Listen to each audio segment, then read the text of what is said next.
इस बीच विपक्षी नेता मांग क्या कुछ कह रहे हैं, क्या कुछ उनकी प्रतिक्रिया है, आपको भी सुनवाते हैं क्या कह रहे हैं वो।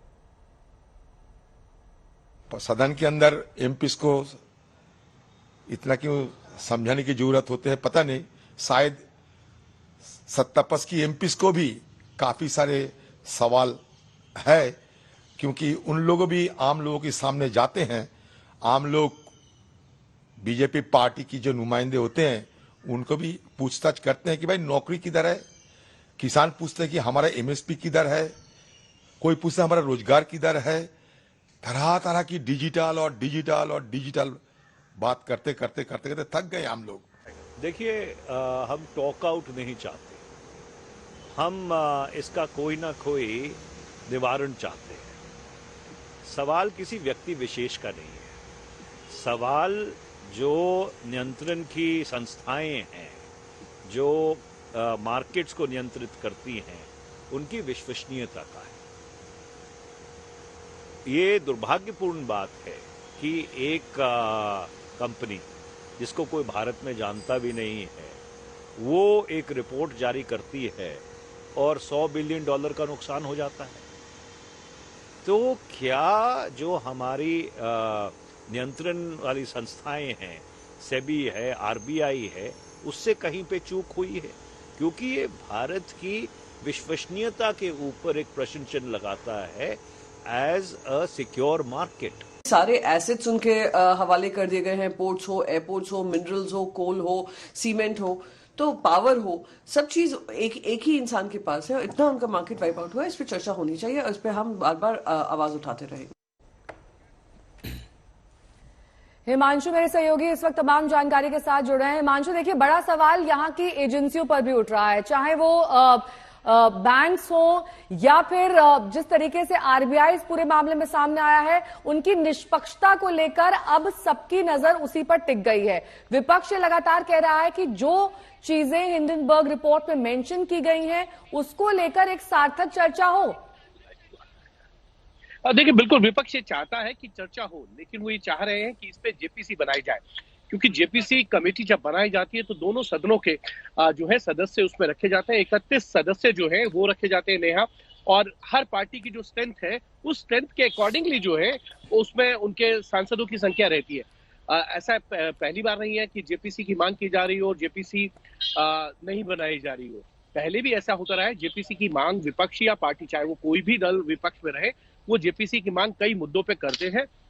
कई बार जेपीसी बनाई जाती है, कई बार नहीं बनाई जाती है, या कोई और इन्वेस्टिगेशन जो चल रही होती है या मामला कोर्ट में होता है, ये कहा के टाला जाता है कि ये मामला जो है सब जुडिस है या इसकी जो है वो दूसरी जांच जो है वो चल रही है।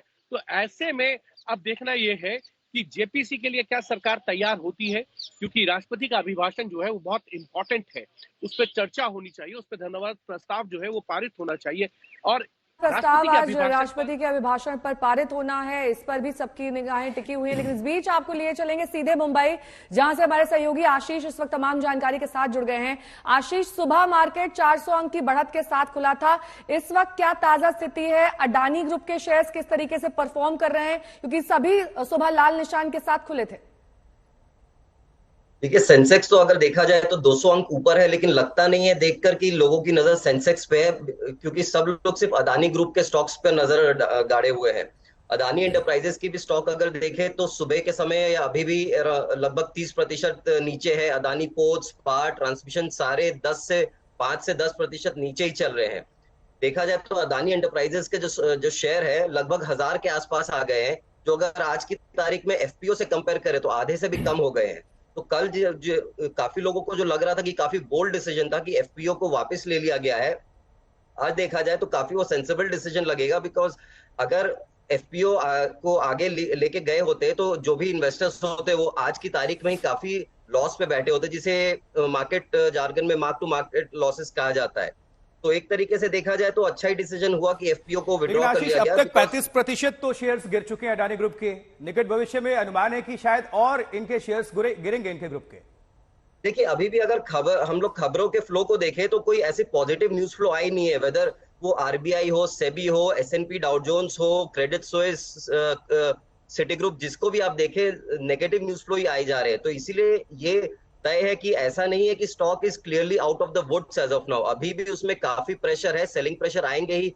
एक्सचेंजेस में ने भी उसी कारण से उस पर एडिशनल सर्वेलेंस मेजर्स लगाए गए, जिसकी वजह से मार्जिन सिस्टम्स वगैरह थोड़े और उसमें कड़क हो जाते हैं, लेकिन फिर भी शेयर की जो गिरावट है वो रुक ना सकी। आज भी 30-35% डाउन ही है। अगर देखा जाए तो S&P डाउ जोन्स ने भी कहा कि वो अदानी इंटरप्राइजेस को अपने सस्टेनेबिलिटी इंडेक्स से हटा रही है। ये भी काफी बड़ी खबर है, क्योंकि ये सब इंडेक्स ऐसे हैं जिसके बेसिस पे काफी सारे ग्लोबल ESG फंड्स इन्वेस्ट करते हैं, और ESG काफी बड़ी कैटेगरी ऑफ फंड्स है। तो अगर उस इंडेक्स से हटाया जाता है तो काफी फंड्स जो क्योंकि इसलिए इन्वेस्ट करती है बिकॉज अदानी इंटरप्राइजेस इंडेक्स का पार्ट है, वो उससे अपना फंड्स विड्रॉ करना चाहेंगी। तो अगर निवेशक के हिसाब से देखा जाए तो अभी भी वेट एंड वॉच की स्टेज चल रहा है, बिकॉज अभी भी सेंटिमेंट्स काफी कमजोर है। आगे ये बोलना बहुत मुश्किल है आज की तारीख में कि भाई कहाँ तक गिरेगा, लेकिन अभी भी काफी नेगेटिव न्यूज फ्लो की वजह से स्टॉक पे हमेशा प्रेशर बने रहने वाला है और थोड़े दिन। और हम लोग ये भी देख रहे हैं कि पार्लियामेंट में भी इस पे काफी हंगामा हो रहा है। तो बेशक बात तो ये सही है कि स्टॉक और भी गिरने की अभी प्रोबेबिलिटी काफी अभी और है कि स्टॉक गिर सकता है आगे चल। ठीक है आशीष, बहुत बहुत शुक्रिया इस तमाम जानकारी के लिए आपका।